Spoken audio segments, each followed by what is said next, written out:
Egypt, a land of buried treasures, unanswered questions, spectacular finds. A secluded valley holds 63 tombs, networks of tunnels and chambers, cut to hold the bodies and the wealth of Egypt's rulers.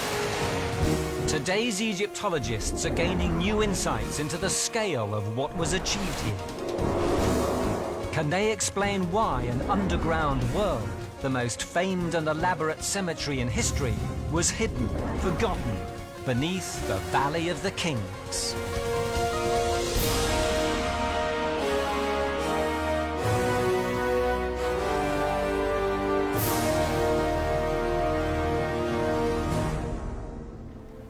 Dr. Zahi Hawass is Egypt's chief archaeologist. He believes he's identified the starting point for one of the most extraordinary engineering projects ever undertaken. A doorway in the cliffs which ring this valley. The entrance to a tunnel which leads to a tomb. I really do believe this is the first tomb that was cut in the Valley of the Kings. It's about 210 meters, almost more 650 feet, cut in the rock. For 500 years after this tunnel was built, the pharaohs of Egypt were brought here to be buried. This is where they began their journey into the afterlife. The Valley of the Kings is the burial place of some of the greatest rulers of antiquity. It is a sacred place.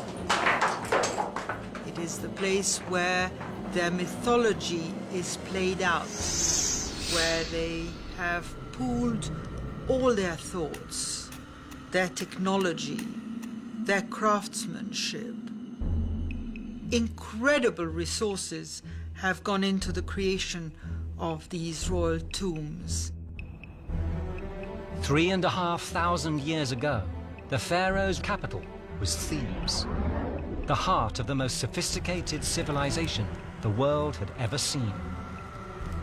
This was a golden age in Egypt's history, and here the pharaohs demonstrated their greatness for all to see. But in a valley less than 4 miles west across the Nile, they created something every bit as extraordinary, away from public view. The Valley of the Kings lay undiscovered until the 19th century and the coming of the first modern Egyptologists. The whole of ancient Egypt was forgotten until the arrival of these architects, engineers, chemists, doctors, and draftsmen. And these men began to explore Egypt. And as they did so, the antiquities of Egypt began to re-emerge. And of course, amongst the most noticeable was this valley known now as the Valley of the Kings. Today's Egyptologists follow in the footsteps of the early tomb hunters. Working without maps or any real idea of what they might find next, these first explorers dug out chamber after chamber. Each one had been carved with precision, often richly adorned with paintings and hieroglyphs. Archaeologists were beginning to glimpse a man-made underworld of staggering complexity. But ever since then, more stuff is coming out of the ground, and very gradually we're unpeeling the layers and the history and the significance of this just unbelievable canyon. Perhaps the greatest find was made by Howard Carter in 1922. All the burial chambers previously discovered had been empty. Then he opened the intact tomb of Tutankhamun. It yielded a fabulous haul, including vast quantities of gold. And yet it's just a fraction of what experts now believe the valley once held. We have one tomb, and it's incomparable. It's unique, the tomb of Tutankhamun. When you compare it in size and in importance with other tombs that were excavated in the valley, it's very, very tiny and probably quite insignificant.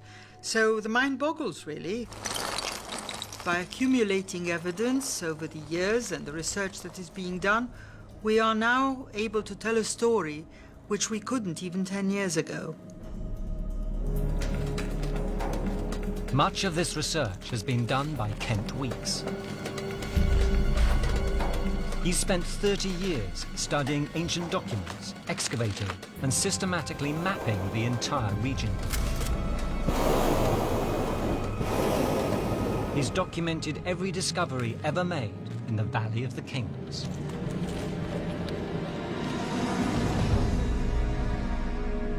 For the first time, we were able to see all of the plans of all of the tombs laid out on a single sheet of paper. And then when we translated those into three-dimensional drawings on a computer screen, we could see in 3 dimensions how they related one to another. I don't think anyone was prepared for the apparent confusion. This corridor is running in every which direction. Weeks's computer modeling revealed the valley as it had never been seen before. 2 miles of corridors and chambers stretching out beneath the surface. There was a confusion of styles, sizes and designs. From what looked like an underground palace to a single room reached by a vertical shaft. Some of these tombs twist and turn, others run dead straight. They crisscross each other, some even collide. But why were they there?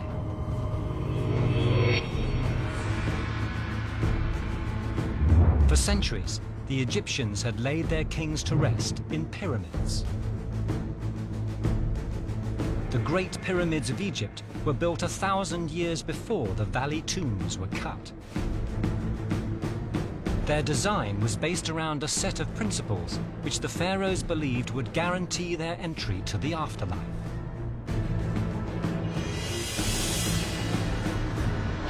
Archaeologist Dr. Daniel Poltz has investigated the move from grand monuments to hidden burials. He believes the shift was sudden and dramatic. He excavated an area on a hillside between the valley and ancient Thebes. And there he found fragments of a pyramidion, the sacred stone which sat at the pinnacle of the pyramid.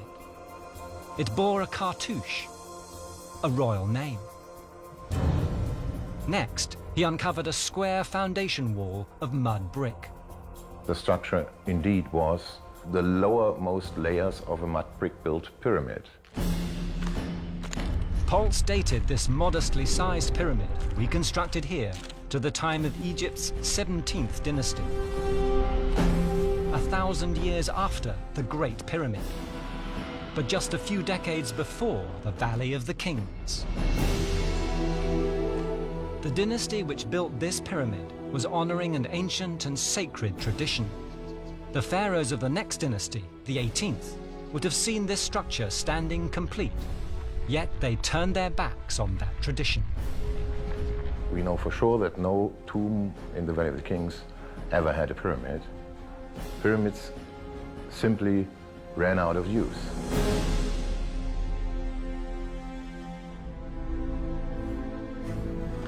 The question of why this happened has long been debated by Egyptologists.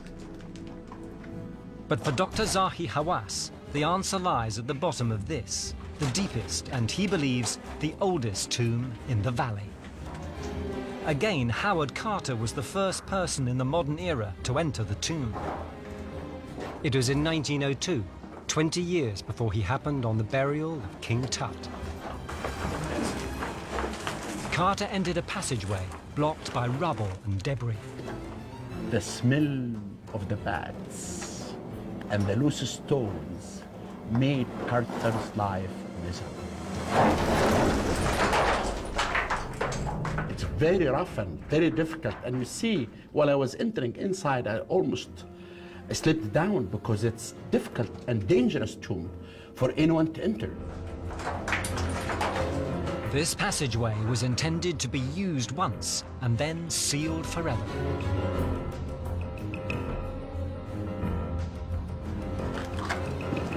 It kept spiraling down, but Carter pressed on. After more than 600 feet, he came to the end. The tunnel opened into a burial chamber. It held 2 large empty sarcophagi. One of them bore a name, that of a great queen. The pharaoh, who archaeologists believe turned this valley into the Valley of the Kings.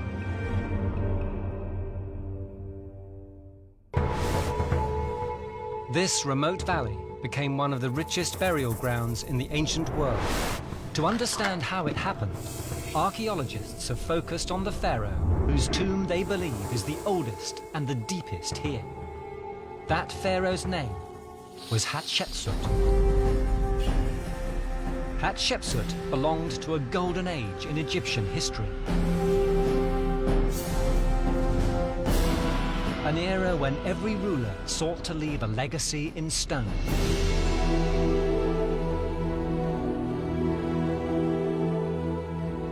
Columns, temples, intricate carvings, evidence they had the will and the resources to build big. Hatshepsut's name is on the biggest monuments of all. It's on this obelisk, weighing 300 tons and at 97 feet, the tallest in Egypt.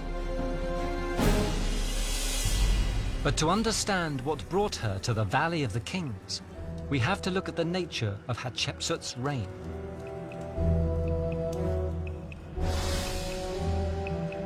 Hatshepsut was a rarity. A female pharaoh in a country that did not even have a word for queen. Hatshepsut's rise to power really can be traced back to her childhood as a daughter of the great warrior pharaoh Thutmosis I. She clearly inherited her father's drive and ambition. She grew up to marry her father's successor, but when he died, the throne passed to his young son. She clearly felt, as the daughter of a warrior pharaoh, that she could do better than a mere infant. Hatshepsut set about proving her point in the best way that the pharaohs knew. She built.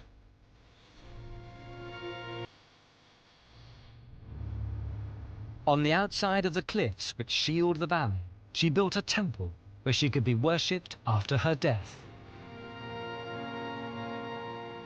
It was rediscovered beneath sand and debris in the 19th century. It is still being excavated.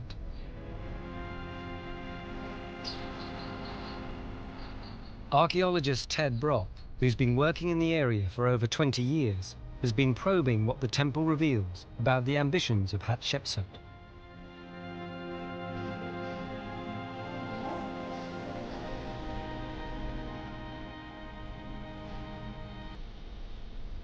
Colossal statues of the queen line the temple's top level, and in the details of the carving, Brock believes you can see a grand plan in action. Right down to the color of the statues. There's typical male's red skin as opposed to the yellow skin females were shown in Egyptian art with. Also, she had at one time a beard, like the other statues up here. And you can see the chin strap that is attached to her. In these statues, Hatshepsut has made herself into a man. This entire structure is testament to her desire to compete and be remembered as a mighty ruler. Because she is calling herself a pharaoh, she had to take on the guise of a pharaoh, the trappings, the costume, the imagery of the pharaoh. The temple itself was part of this. It had a specific practical function. It served as a focal point for the offering cult for the spirit of the king in the next world. A pharaoh expected to spend the eternity after death in the company of the gods. Food and drink to sustain him would come from offerings left at his mortuary temple. Built for this purpose, Hatshepsut's temple is said to be the most impressive of its kind.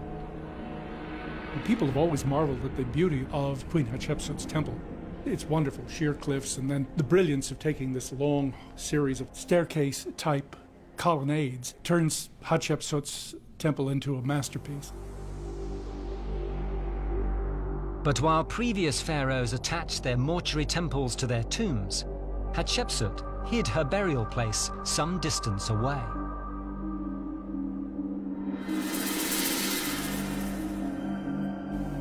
What we have is visibly an enormous, fantastic mortuary temple, and visibly no tomb. So the elements have been split up.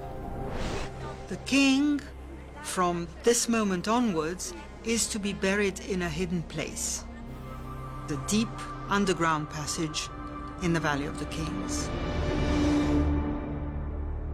Egyptologists concluded that the most obvious explanation for this was security. Nearly every time a royal tomb has been discovered in Egypt, robbers have got there first. The exception, the intact tomb of Tutankhamun with its vast riches, reveals why big monuments were clearly a magnet for thieves.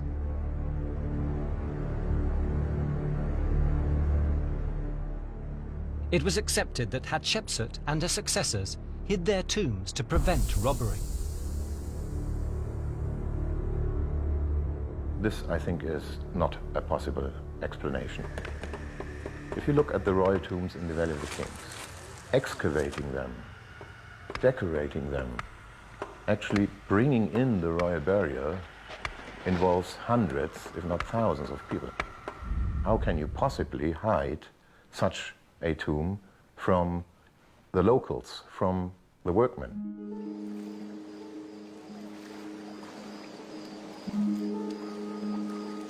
Archaeologists have also spotted something about the position of Hatshepsut's temple in the landscape.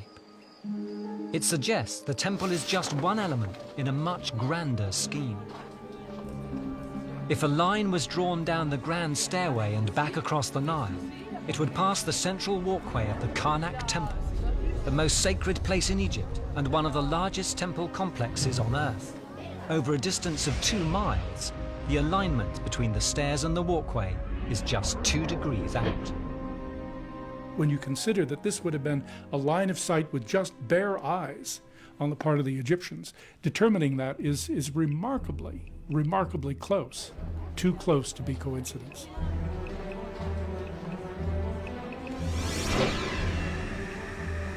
In Egyptian theology, the journey between East and West was sacred. It was the daily journey made by the sun god.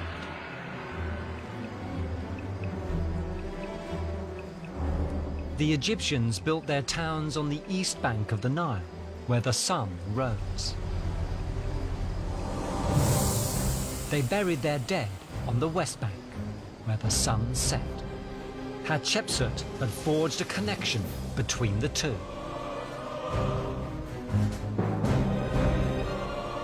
The shrine of Amun at Karnak is the beginning of a master plan.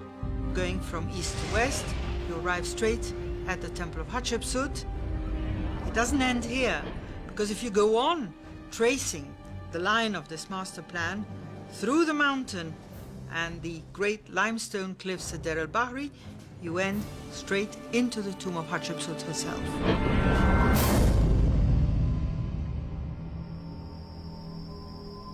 But Daniel Poltz believes the tomb was not the final destination.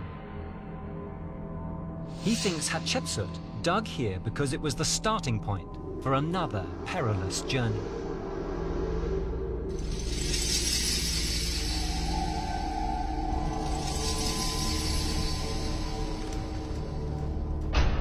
I think the place where she put her tomb was thought to be the entrance of the netherworld. That was the point where the netherworld started. As the tomb was sealed, a gateway would open, the pharaoh would rise up, and she would fight her way to the afterlife.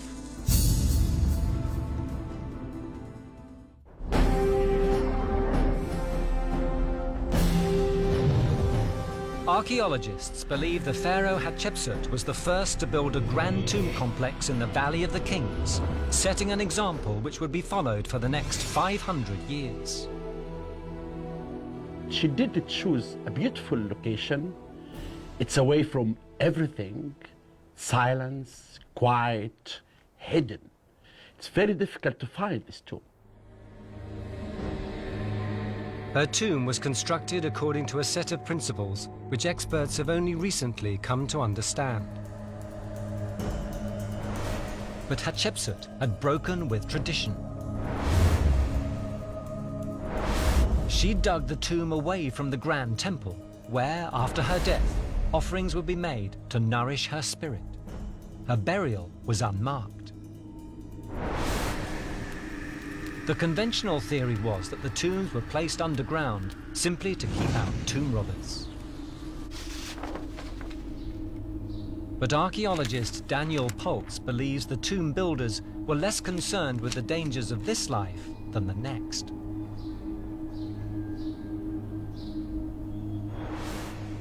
His theory is based on clues found in Hatshepsut's burial chamber. Amongst the debris was a series of limestone slabs painted with hieroglyphs and images. They make up the oldest known example of an ancient burial text called the Amduat. The Amduat is an ancient Egyptian word for what is in the netherworld. Her version of the Amduat is the first we know of. By day, a resurrected pharaoh traveled with the sun god through the sky. The Amduat described the journey through the hours of the night and the darkness of the tomb. The god has the head of a ram and is shown aboard a boat. He must fight and talk his way past other gods, demons, and monsters. Finally, he passes through the body of a snake before being magically reborn as a scarab beetle, the symbol of the dawn. These elaborate images are more than decoration. They form the basis of a map or manual. You have to have a description of what waits for you in the netherworld.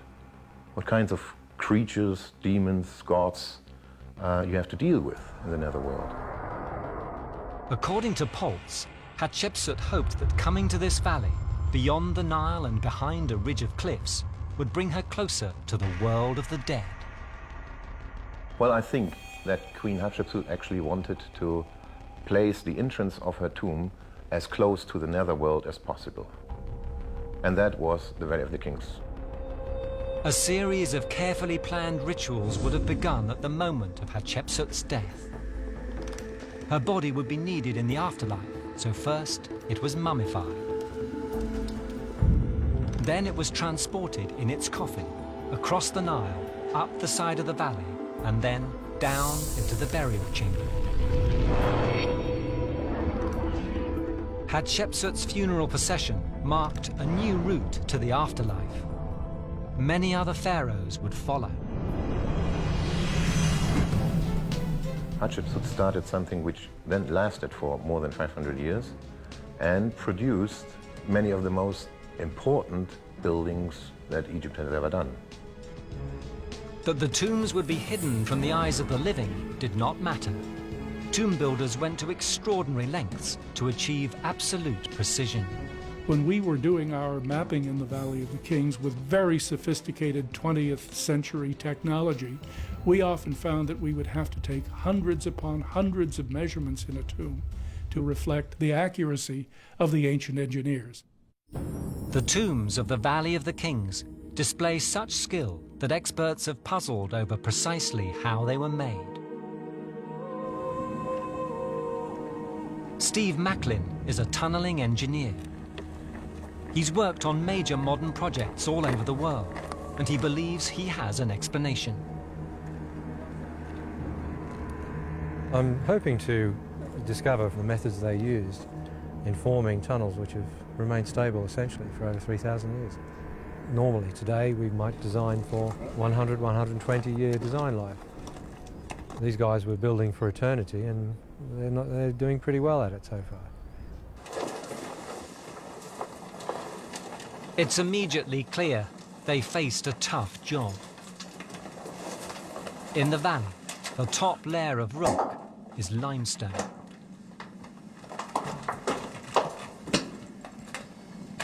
This rock is something like twice the strength of concrete. So if you were trying to break through a pure lump of this stuff, it would be difficult even with Bronze Age tools. The only tools available to the ancient Egyptians were of the most basic sort. All right, well, what I can see is just attacking the material with a bronze pointed chisel. It's breaking off in little flakes, and all in all, attacking the solid material is not much fun. It's clear that tunneling by this method must have been extremely time-consuming.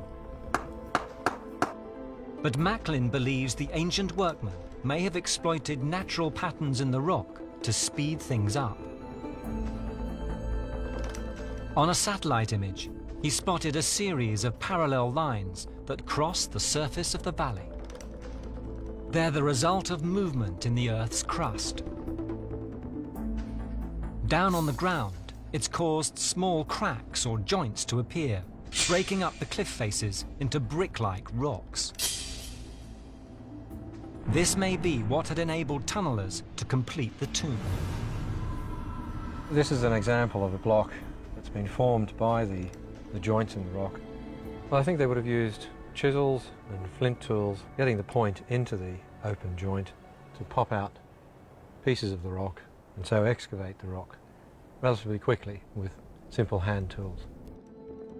Once the tunnels were cut, the strength of the limestone became an advantage. It meant the caverns and corridors held their shape. The risk of collapse was low.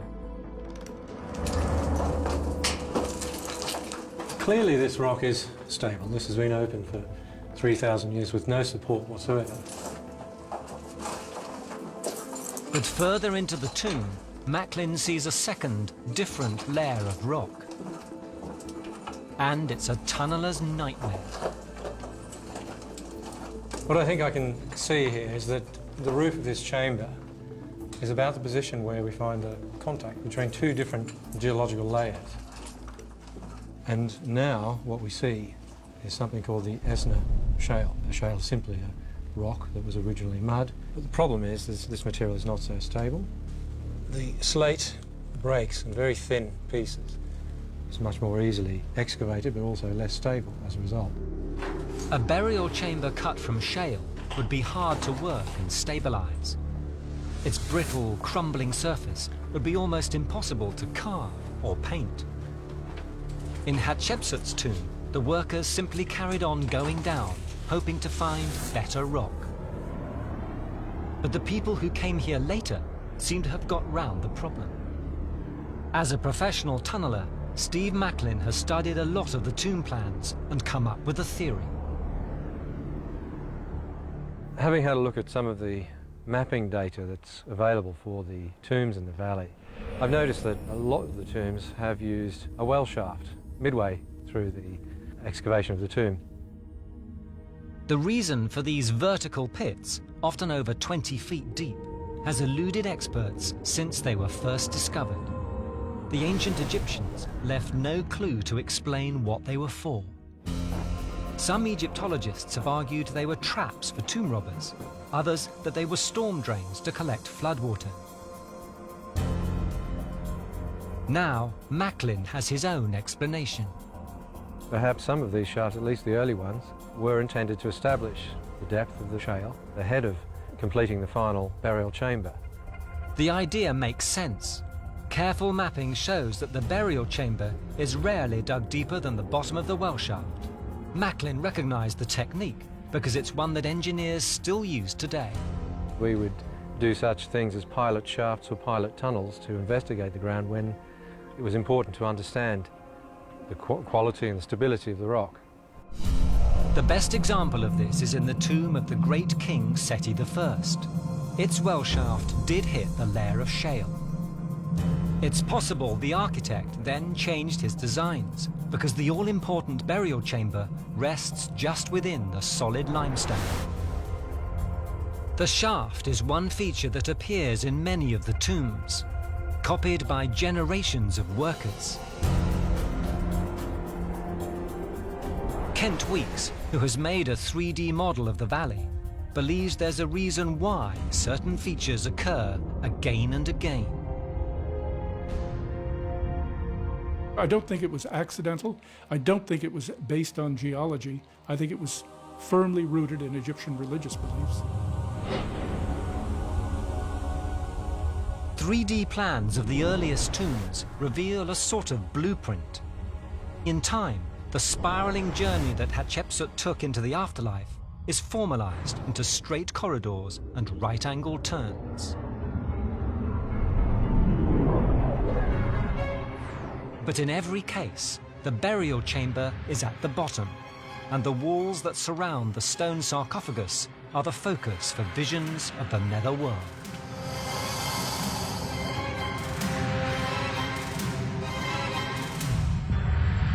I think the plans of all of the royal tombs in the Valley of the Kings are probably theologically based. Very simply put, they might have been seen as a roadmap. From the entrance to the burial chamber was meant to mimic the path that the pharaoh would follow as he made his way into the next life. While the tomb design was honed and improved over time, its basic purpose remained the same over the centuries. 100 years after Hatshepsut, one pharaoh would commission a tomb so lavish that it was doomed never to be completed. What that pharaoh left was a gift for archaeologists. They could unlock the secrets of the men who built the Valley of the Kings.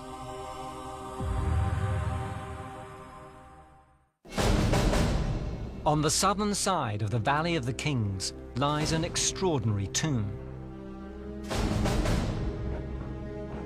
By the time it was dug, the ancient Egyptians had already been burying their kings here for almost 2 centuries. But this tomb, 4 chambers along a straight corridor over 400 feet long, set new standards of magnificence.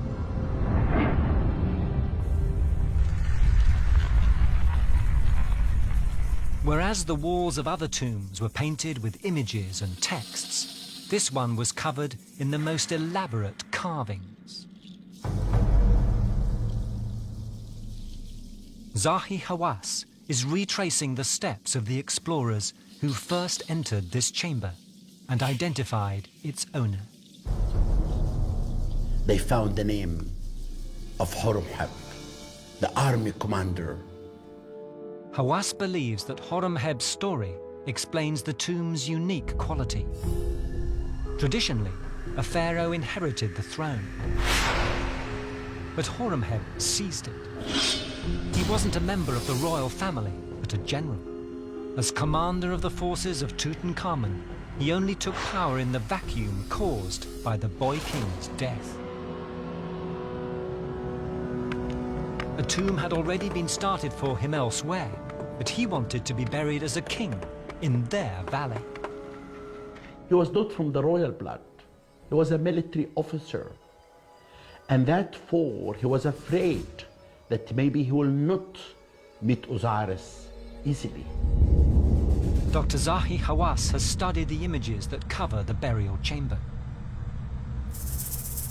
Here, Horemheb wears the crown of Egypt. He stands with each of the key gods in turn: the jackal-headed Anubis, Horus the falcon, Isis, and the god of the netherworld, Osiris. He wants all of them to accept him as a king. Look at Isis with the crown of the sun disk. In front of her, Horemheb is giving her offering. That's actually the quest of Horemheb for immortality.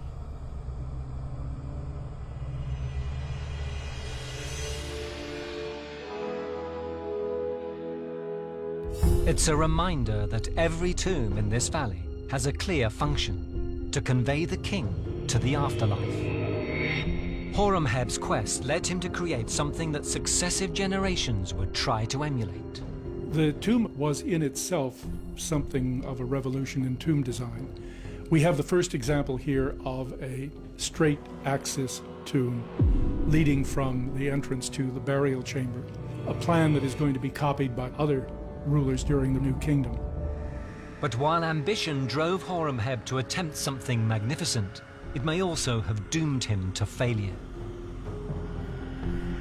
A pharaoh commissioned his tomb when he came to power.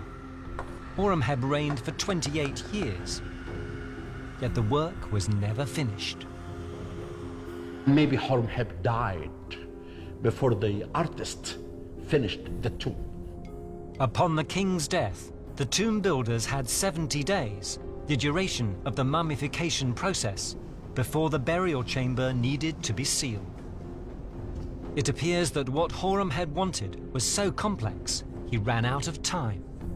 The result was an incomplete tomb, a gift for archaeologists. We have examples of almost every stage in the process of smoothing a wall, outlining the decoration, carving the decoration, modeling the details of the relief, and then painting the relief. Every single step is shown, and nowhere in the Valley of the Kings, or indeed in almost any other tomb in Egypt, do we find more information about how the craftsmen worked. It is like a school. We can learn from this tomb a lot. And it's interesting, you can see this is how they will make the grid on the wall. And they divide the grid. The grid is the guide by which a design was transferred onto a wall. Teams of sculptors and artists would then set to work. Then carefully, they have to design what has been put in plan. And the overseer of the artist will come to see if the young artist did exactly what's planned or not. If they see one of them make a mistake, they correct it. The first rough designs were done in red, and then greater detail was added in black by another artist. It's not clear why the decoration was unfinished, but it looks as if the craftsman downed tools just before the body was placed in the burial chamber. Horemheb's tomb gave the men who found it invaluable insight into the way that tomb builders worked.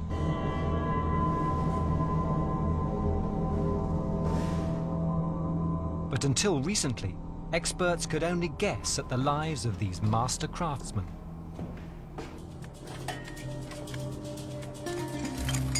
In 1998, archaeologist Alina Paulin-Grota was clearing a section of land that had previously not been excavated.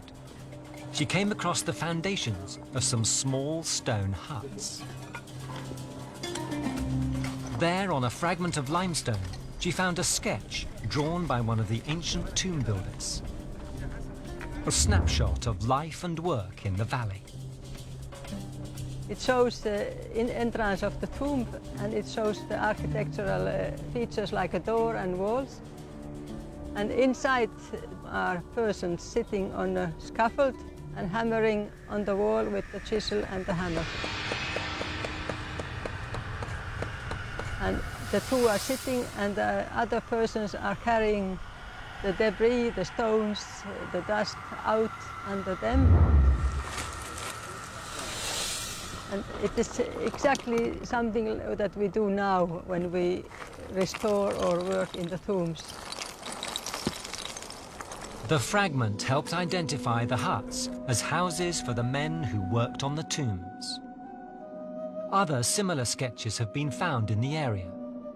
Some show architects' plans for the tombs, some are dry runs for their decoration, others relate to everyday life. The limestone flakes were also used as makeshift notepads. They reveal a highly organized setup, with a scribe keeping detailed records of supplies arriving on site and the progress made each day. They even had a method of timekeeping.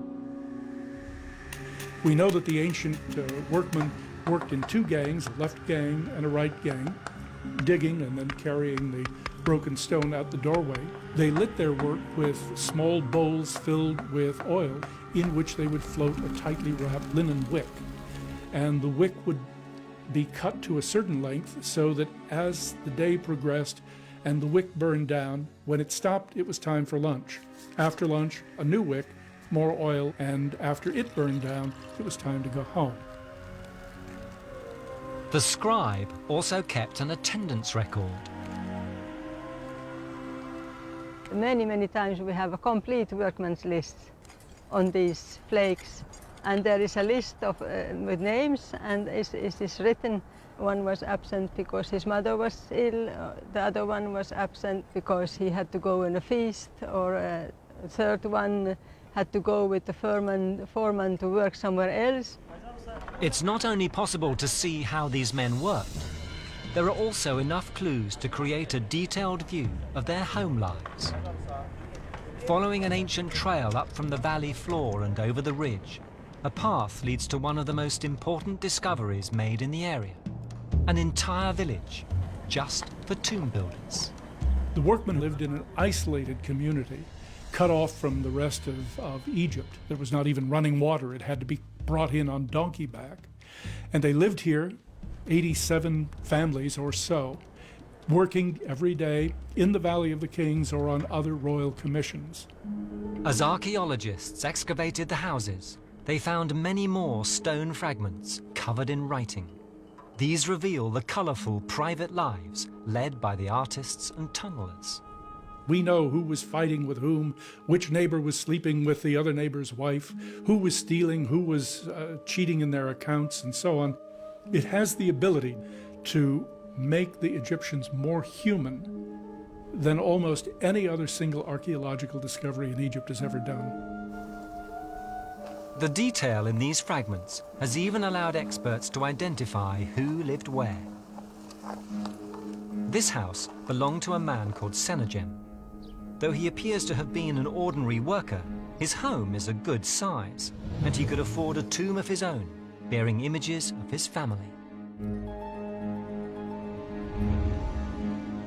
Sennacherib was one of the workmen of the gang. His title is Chechem Ash. It means something that he who hears the order. So he is a normal workman, but he must have been wealthy enough to have a nice house and to have this very beautiful tomb. The evidence unearthed here helps explain how the Egyptians could continue to produce extraordinary craftsmanship over a period of centuries. What they created here was a colony of highly valued craftsmen who handed down the secrets of their trade from generation to generation. Then, suddenly, after 500 years, all work in the Valley of the Kings stopped. And archaeologists think they know why.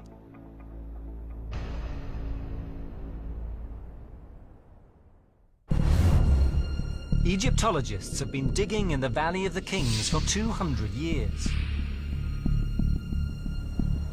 Kent Weeks has devoted his life to mapping it, and it is still yielding surprises.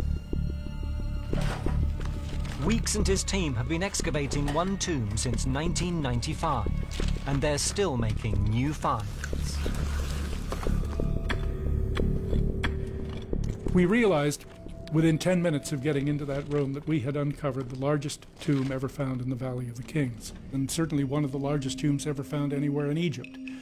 We are now up to about 130 corridors and chambers, and we have no end in sight. This was the burial complex built for his family by Egypt's greatest pharaoh, Ramesses II. In this single tomb commissioned by just one king, there may be more than 200 chambers.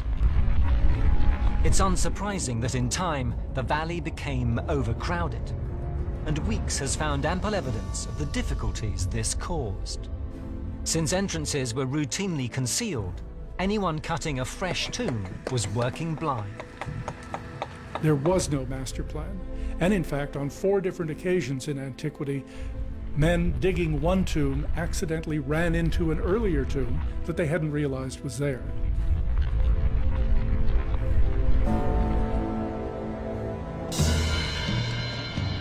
After 500 years of building and at least 63 tombs, building in the Valley of the Kings ended. Ted Brock is visiting the last recorded tomb to be cut here. It belongs to Ramesses XI, who died 150 years after his predecessor, Ramesses the Great. From the evidence on the walls, work here stopped suddenly and before the job was done. Just inside the entrance are incomplete artist's sketches. Further into the tomb, the work peters out altogether. The rock is left bare and rough. The tunnel ends after 440 feet in a sudden vertical drop. Where one would expect to find a sarcophagus, there's only a shaft. This unfinished last tomb to be constructed in the valley has this deep shaft in the floor, perhaps intended to take the king's burial. But as far as we can tell, the king, Ramesses XI, was never buried here. The pharaoh's body has never been found. He was the last of his dynasty as a new generation of rulers took over.